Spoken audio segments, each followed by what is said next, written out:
This is section 9.5, factor x squared plus bx plus c. So we're going to factor polynomials that are only of the form x squared plus bx plus c.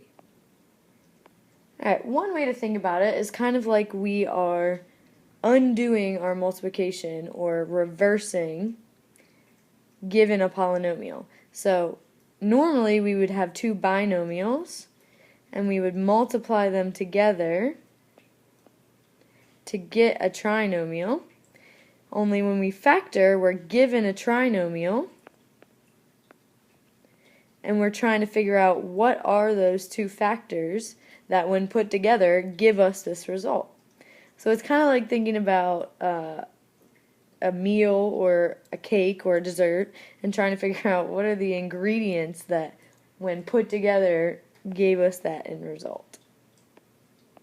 Alright, there's a few different ways to think about it, and most of it is just trying to keep your thoughts organized. So, if we are factoring a trinomial of this form, meaning it is a quadratic, it has a squared term, and then a coefficient of 1, and bx plus c, we can factor it into two binomials where p and q, when added together, give us b, and when multiplied together give us c.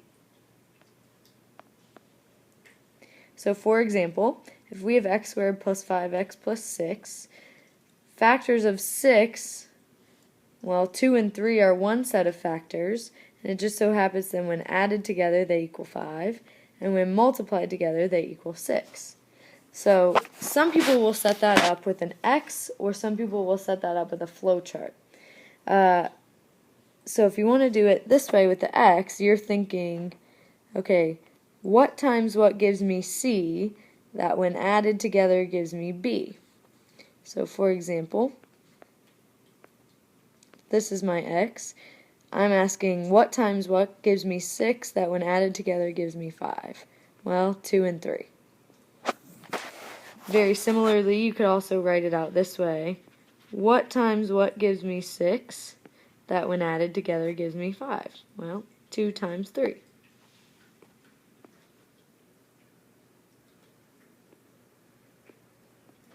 So, for example, if we want to factor this trinomial, we're trying to figure out what are factors of 18 that when added together give us 11.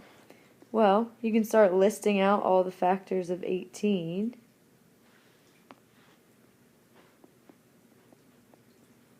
Nine and 2, 6 and 3, 18 and 1. And then I'm trying to figure out, well, what will give me 11 when I add it together? 6 and 3 is 9, but 9 and 2, that's 11. So now x plus 2, x plus 9 should be the factorization of this.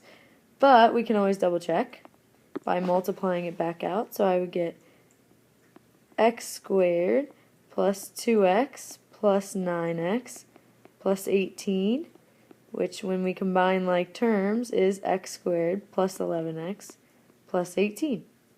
So we know that that's right. Now for another example, we're looking at what factors of 8 when added together give us negative 6, so you need to treat that as a negative.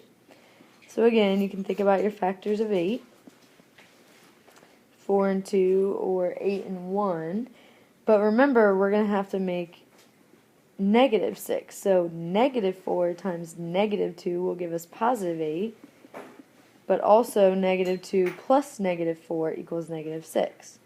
So now I have y minus 4 times y minus 2. And then if we FOILed those back out, we would get y squared minus 6y plus 8.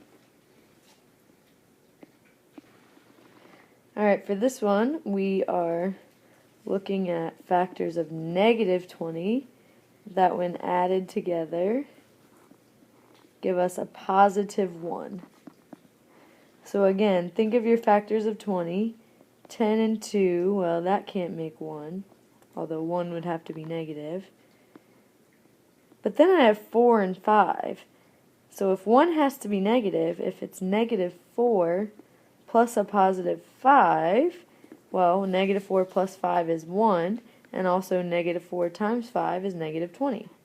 So this time I have x minus 4 times x plus 5. Alright, for this one, again, we're looking at factors of 12 that when added together give us negative 8. So if I think of factors of 12,